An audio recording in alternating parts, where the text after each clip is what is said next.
नमस्कार, मैं आरडी भारती और आप देख रहे हैं बिहारी सुल्तान। ज्यों-ज्यों विधानसभा चुनाव बिहार में नजदीक आ रही है, बिहार की राजनीति 360 डिग्री पर घूमती नजर आ रही है। अगर आप हमारे चैनल पर आ गए हैं तो 5 मिनट रुककर पूरे बिहार की गहमागहमी, राजनीति गर्म है, ये पूरा समझ लीजिए और हमारे चैनल को आर्थिक सहयोग देना ना भूलें, क्योंकि हम बहुजन समाज पार्टी और बहुजन समाज की सटीक खबरें आपके सामने प्रस्तुत करते हैं। बिहारी सुल्तान चैनल ही आपके सामने सच और केवल सच प्रस्तुत करती है। कल के दिन जो घटनाक्रम हुई, मैंने क्यों कहा कि 360 डिग्री पर घूम गई है बिहार की राजनीति। दो धारा, एक तरफ एनडीए, दूसरा तरफ इंडिया अलायंस और तीसरा मोर्चा है बहन मायावती जी की बहुजन समाज पार्टी, और ये भी किसी से पीछे नहीं है। मैं आपको आज तुलनात्मक तरीके से बता देता हूं कि बिहार के अंदर पूर्णिया में देश के प्रधान सेवक पहुंचे हुए थे, प्रधानमंत्री जी नरेंद्र मोदी जी। और जब प्रधान सेवक पहुंचे तो प्रधान सेवक को जो है नमस्कार करवाया गया देश के मालिकों से, यानी आम जनता से। नीतीश कुमार डांट डपट के पूरी जनता से कहते हैं, खड़े हो जाइए और खड़े होकर प्रणाम कीजिए। यानी वोट मिलेगा कि नहीं मिलेगा, वोट देने वाली जनता, राजा बनाने वाली जनता, और नीतीश कुमार कहते हैं खड़े होकर प्रणाम कीजिए। जबकि प्रधान सेवक अपने मालिक के पास आए थे, जनता मालिक होती है, समय आ गया कि सिंहासन खाली करो कि जनता आने वाली है। ये जेपी आंदोलन का नारा था। जयप्रकाश नारायण जी ने कहा था कि जनता इस देश का मालिक है, सिंहासन खाली करो। लेकिन सिंहासन पर बैठने वाले प्रधान सेवक को पूर्णिया की जनता खड़े होकर नीतीश कुमार के कहने पर प्रणाम किया। यानी नीतीश कुमार बहुजन समाज का एक धड़ा है, ओबीसी, जिससे आते हैं नीतीश कुमार, और वो सबको डांट के कहते हैं प्रधान सेवक को खड़े होकर प्रणाम करो। चलिए, मैं इन झंझट में नहीं पड़ता। मनोज तिवारी जो भाजपा के हैं, वो एयरपोर्ट दिखा रहे थे। बड़ी खूबसूरत एयरपोर्ट थी, चमाचम कर रहा था, क्योंकि वो सिविल एविएशन के मेंबर हैं। पटना एयरपोर्ट, पूर्णिया एयरपोर्ट, क्योंकि पूर्णिया एयरपोर्ट का उद्घाटन होने वाला था। तो मनोज तिवारी जी कहते हैं कि हमारी जिम्मेवारी है कि आप इस एयरपोर्ट को देखेंगे, देखकर दिल खुश हो जाएगा। लेकिन सवाल ये उठता है, दिल किसका खुश होगा? बहुजन समाज के कितने प्रतिशत लोग उस एयरपोर्ट पर जाएंगे? क्या जेब में ढौआ है खर्च करने के लिए? हवाई जहाज में उड़ने के लिए क्या बहुजन समाज के लोगों के पास उतना पैसा है? खुशबूदार, चमकदार एयरपोर्ट की लॉबी और रेस्टोरेंट में खाना खाने के लिए क्या बहुजन समाज के लोगों के पास पैसा है? इस लायक हमारे देश के प्रधानमंत्री जी ने छोड़ा है?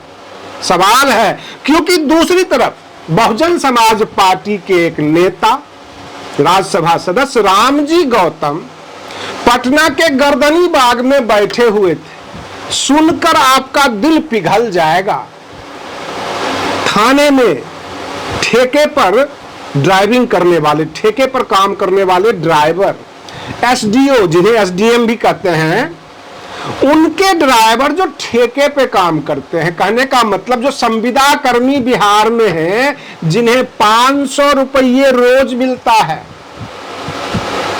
वो सब के सब अपनी वेतन बढ़ाने की बात कर रहे थे। कहते हैं 500 रुपये से गुजारा नहीं होता है, माए बाप आप हमारी थोड़ी सी वेतन बढ़ा दीजिए, सामने दुर्गा पूजा है, दिवाली है, त्योहारी सीजन है, कुछ दे दीजिए। और वो धरना प्रदर्शन पर बैठे हुए हैं गर्दनी बाग में, और उनके साथ राज्यसभा सांसद रामजी गौतम बैठ गए। यानी बहुजन समाज पार्टी ने इन मुद्दों को लपक लिया। ये गरीब लोग अपना रोटी ही तो मांग रहे हैं, अपना वेतन ही तो मांग रहे हैं, मजदूरी मांग रहे हैं। मजदूरों की मजदूरी पसीना सूखने से पहले मिलना चाहिए, ये उनका हक है। बाबा साहेब भीमराव अंबेडकर हमेशा डिप्रेस क्लास गरीब लोगों के साथ रहे। आज रामजी गौतम अंबेडकरवादी बसपाई, मैं ये कह सकता हूं, ये सब के सब उन गरीब मजदूरों के साथ गर्दनीबाग में है। ये इशू अब बसपा का हो गया बिहार में, पूरे बिहार में जहां जहां ठेके पर लोग काम कर रहे हैं सरकारी विभाग में, वो सब के सब अब बसपा के साथ, और बसपा अब उनके साथ, क्योंकि रामजी गौतम ने इस मुद्दा को लपक लिया, उठा लिया और ये वादा कर दिया कि हम आपके साथ पसीना बहाएंगे, सरकार से मांग करेंगे। अब बिहार की जनता किसके साथ? क्योंकि जो ठेके पे काम करने वाले गरीब मजदूर वह तो बसपा के साथ आ गए हैं, तो बसपा उनके साथ, तो बिहार की जनता किसके साथ?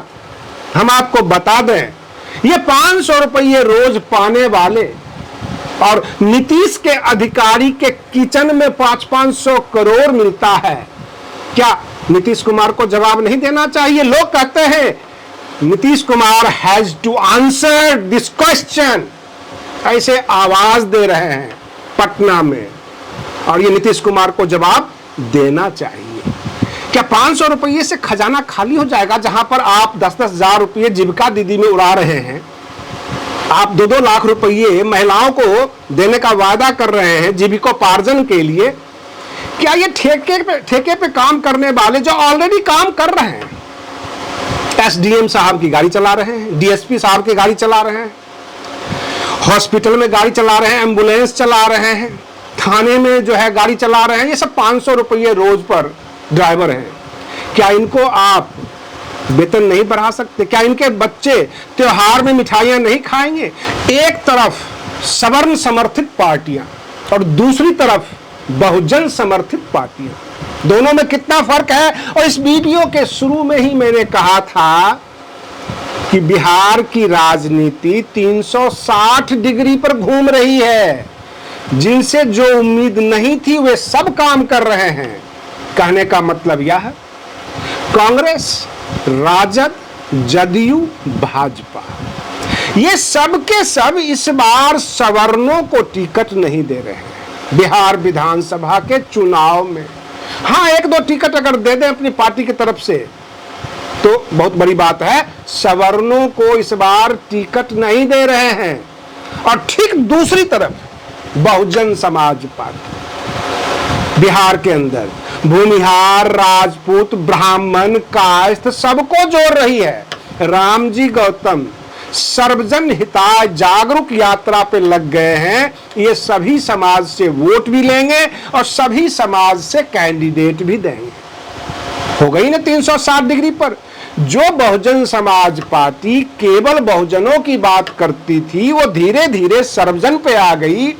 और जो पार्टी, पिछले चुनाव की बात बता देता हूं, 2020 में कांग्रेस को मिले थे 70 सीट और 70 में 34 उम्मीदवार सवर्ण थे। इस बार राहुल गांधी जी एक भी सवर्ण को विधायक की टिकट देने को तैयार नहीं है, राजद भी नहीं। ये सब ओबीसी, एससी, एसटी में खेलेंगे। अगर 15 के 15% ने सोच लिया कि हमें बसपा के तरफ झुक जाना है तो सबका झाल बच जाएगा। हम जानते हैं बिहार की राजनीति हो तो देश की राजनीति, सवर्ण विधायक ना बने, सवर्ण उम्मीदवार ना बने, लेकिन सवर्ण फैक्टर जरूर बनता है। वो जिसे चाहेगा उसके तरफ राजनीति को मोड़ देगा। बहन मायावती जी दूरदर्शी नेता हैं, वो समझ जाती है कि अगला चाल इन लोगों का क्या होने वाला है। और ठीक उसी तरह लखनऊ से बैठे बैठे वो डायरेक्शन उन्होंने घुमा दिया। रही बात ये प्रधानमंत्री जी का भाषण, भाजपा के पेज पर कल लाइव क्यों नहीं हुआ? क्या बिहार में भाजपा का ग्राफ गिर रहा है? और हर छोटी बड़ी जो न्यूज है बहुजन समाज पार्टी का सामने आ रहा है। बहुजन समाज पार्टी को अब मुख्य मीडिया भी नोटिस में ले रही है, अखबार भी अब नोटिस में ले रही है बिहार के अंदर। इसका क्या कारण है? और रही बात ये, बहुजनों का वोट इस बार बसपा को जाएगा।